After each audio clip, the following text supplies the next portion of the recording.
শ্রেণীর শিক্ষার্থীদের আজ বাংলা পাঠ্য বিষয়ের অন্তর্ভুক্ত কবিতা অভিষেক নিয়ে আলোচনা করব। এই কবিতাটি লিখেছেন কবি মাইকেল মধুসূদন দত্ত।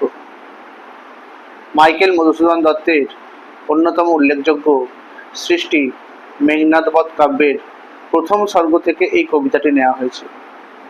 এই মেঘনাদবধ কাব্যে মোট 9টি সর্গ রয়েছে। এই 9টি সর্গ হল: প্রথম সর্গ অভিষেক, দ্বিতীয় সর্গ অস্ত্রলাভ, তৃতীয় সর্গ সমাগম, চতুর্থ সর্গ অশোকবন, পঞ্চম সর্গ উদ্যোগ, ষষ্ঠ সর্গ বধ, সপ্তম সর্গ শক্তি নির্ভেদ, অষ্টম সর্গ প্রেতপুরী এবং নবম সর্গ স্বয়ং সক্রিয়া। এই 9টি সর্গের মধ্যে প্রথম সর্গ থেকে এই অভিষেক কবিতাটি নেওয়া হয়েছে। এই কবিতাটিতে রাবণপুত্র ইন্দ্রজিতের সিংহাসনে অভিষেকের ঠিক আগের মুহূর্তে যে ঘটনাবলী সেটাই কবি উল্লেখ করেছেন। এখানে পাঠ্যাংশে মাইকেল মধুসূদন দত্ত দেবী লক্ষ্মীকে প্রভাসা নামে বিদ্যাধাত্রীর বেশ ধারণ করে পাঠিয়ে দিয়েছিলেন প্রমোদ কাননে। এখানেই তিনি বিলাস ব্যসনে মত্ত মেঘনাদকে অর্থাৎ রাবণপুত্র ইন্দ্রজিৎকে প্রত্যাগমনের পরামর্শ দিচ্ছেন। আর এই অভিষেক নামাঙ্কিত প্রথম সর্গটির কাব্য সৌন্দর্য যে অতুলনীয় তা এই পাঠ্যাংশের নাম অভিষেক দেওয়ার মধ্যে থেকেই প্রমাণিত হয়েছে। এই কবিতাটি এখন আমি পাঠকদের সামনে আলোচনা করব। কনক আসন ত্যাজি বীরেন্দ্র কেশরী ইন্দ্রজিৎ প্রণমিয়া ধাত্রীর চরণে কহিলা, কি হেতু মাত গতিতব আজি এ ভবনে, কহ দাসে লঙ্কার কুশল, শিরচুম্বী ছদ্মবেশী অম্বুরাশি সুতা উত্তরিলা, হায় পুত্র কিহার কহিব কনক লঙ্কার দশা, ঘোরতর রণে হতপ্রিয় ভাই তব বীরবাহু বলি, তার শোকে মহাসখী রাক্ষসাধিপতি, সসৈন্যে সাজেন আজি যুঝিতে আপনি, জিজ্ঞাসিলা মহাবাহু বিস্ময় মানিয়া, কি কহিলা ভগবতী, কে বধিল কবে প্রিয়ানুজে, নিসারণে সংহারিনু আমি রঘুবরে, খণ্ড খণ্ড করিয়া কাটিনু বরসি প্রচণ্ড সর্বৈরি দলে, তবে এ বারতা, এ অদ্ভুত বারতা জননী কোথায় পাইলে তুমি,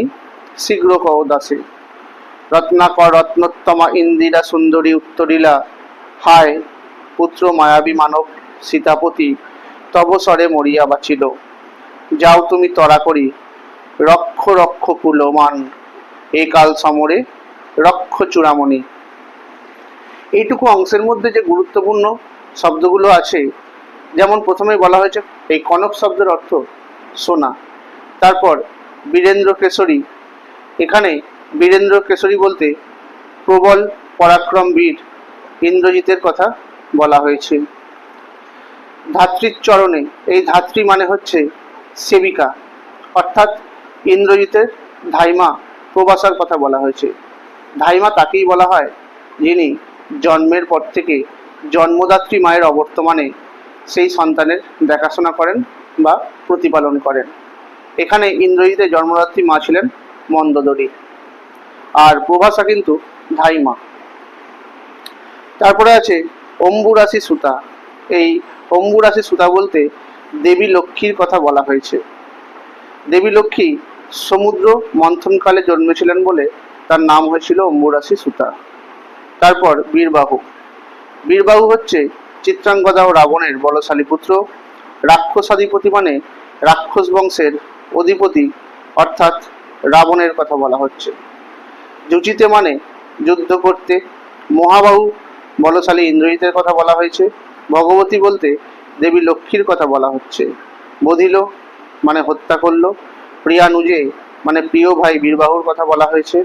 নিসারণে মানে রাত্রিকালীন যুদ্ধ। সংহারিনু মানে হত্যা করেছিলাম। বৈরী দল মানে শত্রু দল।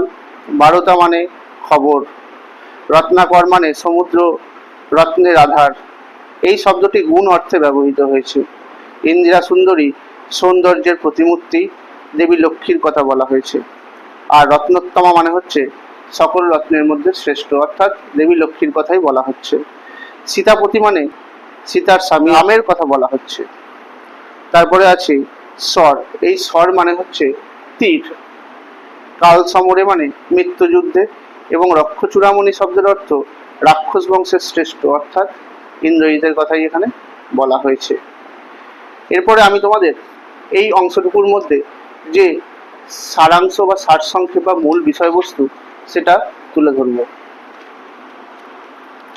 দেবী লক্ষ্মী ধাত্রী প্রভাসা রাক্ষসীর ছদ্মবেশে ইন্দ্রজিতের প্রমোদ উদ্যানে রামের সঙ্গে মহাসংগ্রামে ইন্দ্রজিতের বৈমাত্রেয় ভাই বীরবাহুর মৃত্যু সংবাদের বার্তা অর্থাৎ খবর বহন করে এনেছেন। আর ভাইয়ের মৃত্যু সংবাদ শুনে অত্যন্ত বিস্মিত হয়েছিলেন ইন্দ্রজিৎ।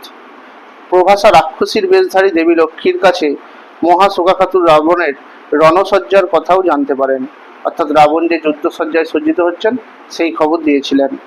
ইন্দ্রজিৎ বিস্মিত হয়েছিলেন এই ভেবে যে আগের যুদ্ধে ইন্দ্রজিৎ রামচন্দ্রকে পরাজিত ও নিহত করেছিলেন, আর রামচন্দ্র ব্যতীত ইন্দ্রজিৎ ভ্রাতা বীরবাহুকে বধ করার মতো শক্তিধর শত্রুপক্ষ দলে অন্য কেউ ছিল না।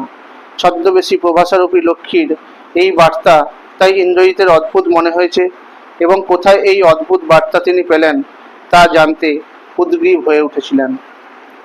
ধাত্রী প্রভাসার ছদ্মবেশী শ্রেষ্ঠ গুণ সম্পন্না সৌন্দর্যের প্রতিমূর্তি লক্ষ্মী দেবী ইন্দ্রজিৎকে তার কথার উত্তরে বললেন যে সীতাপতি রাম একজন মায়াবী, তোমার বাণে অর্থাৎ স্বরে বিদ্ধ হয়েও সে বেঁচে উঠেছে। রাক্ষস বংশের শ্রেষ্ঠ বীর তুমি, তাই শীঘ্রই যাও এই মৃত্যুযুদ্ধ থেকে রাক্ষস বংশকে রক্ষা করে তার মর্যাদা বজায় রাখো। আজ আমি এতটুকুই আলোচনা করলাম। এর পরবর্তী ভিডিওয় পরবর্তী অংশ আলোচনা করব। তোমরা ভিডিওটি লাইক করে দেবে, শেয়ার করে দেবে, আর আমার চ্যানেলটিকে নতুন দেখে থাকলে চ্যানেলটি সাবস্ক্রাইব করে দেবে, আর পাশে থাকা বেল আইকনটি প্রেস করে দেবে যাতে আমার ভিডিও নোটিফিকেশনগুলো পেতে পারো। তোমরা আমার ফেসবুক পেজে ফলো করে দেবে আর ইনস্টাগ্রামেও ফলো করে দেবে। ধন্যবাদ।